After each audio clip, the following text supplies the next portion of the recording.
vegetable curry. Ian Jose Bautista, graduate, class 3rd qualifier in volleyball, participant in the Rinnalia Quezon Street Dancing Competition.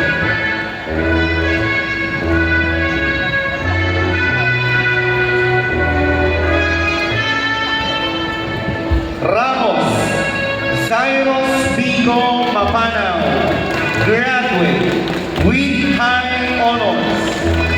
Receive a medal from the Office of the Senate in recognition of being the top 1 student